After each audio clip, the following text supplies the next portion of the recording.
skirmish I had with a seagull. This little sod literally just flew in and took some food out of my hand. I must admit I am slightly sceptical as to whether or not this is going to make the second half of this ride more difficult for me. My legs have basically turned to mush over the last 50k or so. This weekend I'm going to be cycling down to Kent through East Sussex. Quick stop off in Rye for a spot of lunch. Stay at my parents' house for the evening and then back up to London tomorrow. So I'm going to do roughly around about 270k. If you're interested in ultra cycling, we've got some pretty interesting trips coming up soon, including down into the New Forest, into Rutland, and then there's also some trips in Italy as well. So keep your eyes peeled for that. First aquatic section of the day. Let's see how we go.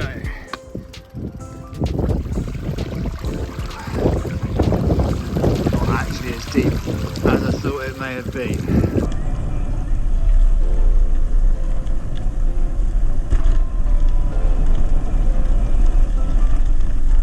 Today I'm going to be doing 170k, which is the longest single day ride that I will have attempted so far.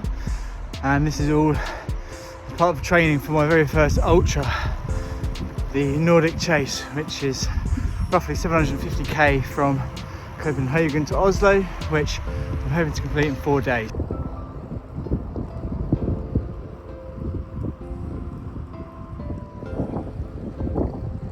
I'm hoping that my average speed today is going to be around about 22-23 kilometers per hour, building that for the race in June up to around 24-25.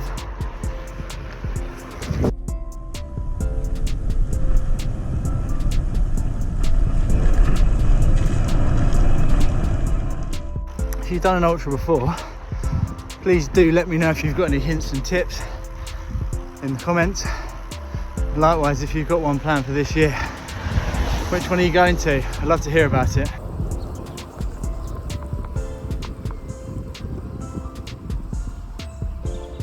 After my near bonk experience the other week, I've invested in some high carb ratio gels, so hopefully that will help me get along. Striker gels for anyone wondering.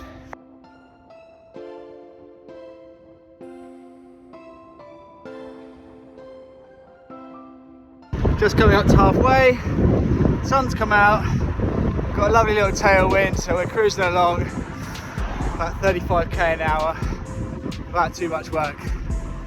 Lovely.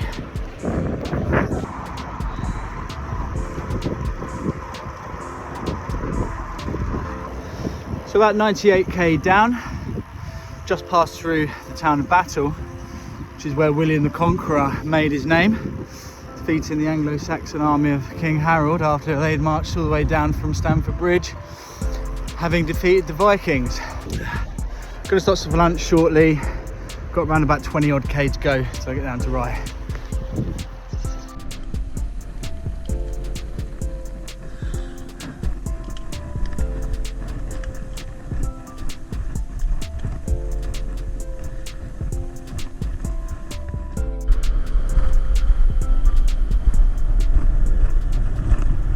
So finally got to Rye.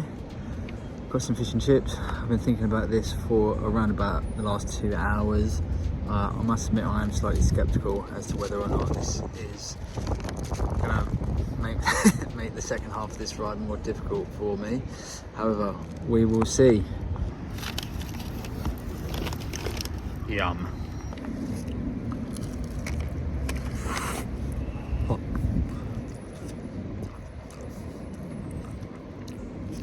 That is delicious. This little sod literally just flew in and took some food out of my hand. This guy here, my new nemesis. I'm having to eat this considerably quicker than I would like because I feel threatened by this seagull. Well, after a somewhat hasty lunch due to harassment by the local seagull population, they're still wandering around like the thugs they are. I'm already starting to feel uncomfortable. I have a feeling this was a big mistake. So we'll see how interesting the 50 odd K home is going to be. Stay tuned. So I'm just leaving Rye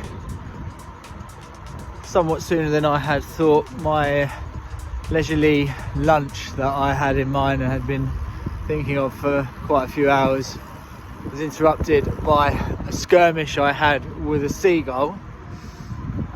Just on the way back, about 50k or so to go. Hopefully the can of Coke I had will counteract all the fat from the fish and chips, so we don't have another pork pie gate like we had the other week.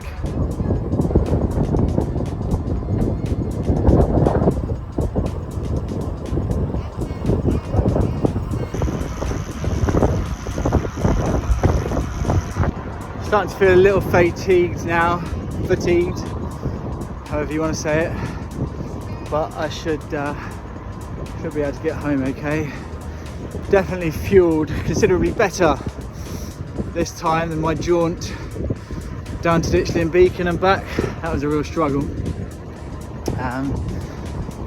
Looks like I've done most of my climbing for the day as well, which is lovely. And we've got beautiful sunshine, blue skies.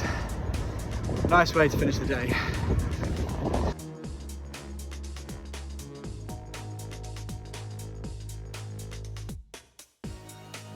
150k down, 20 to go. Must admit, it's getting a bit difficult now. My backside, my seat bones are really sore. I've lost about a stone since the turn of the year, and there's just no cushion left, so it's literally just sitting on the bone. So that's not particularly comfortable, but nearly there. Still some lovely scenery in Kent. All in all, good day out.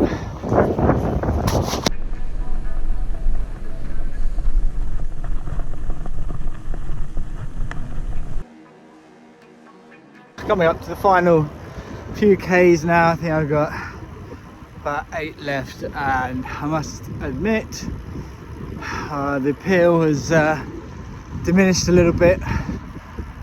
I think eating that fish and chips at lunchtime was a big error. It's made me feel really sluggish ever since, and my legs have basically turned to mush over the last 50k or so. So we won't be doing that again, even if it was delicious.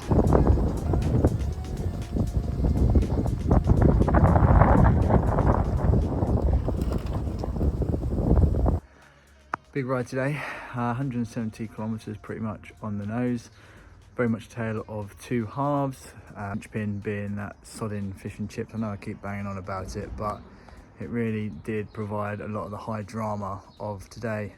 So what have we learned? Not to eat fried fatty foods for lunch. Big error, bad mistake, won't be doing that again. But all in all, good day out. Pretty knackered now, so I am going to put the steed away. Very dirty, as you can see. I actually cleaned that the other day, and say sayonara for now.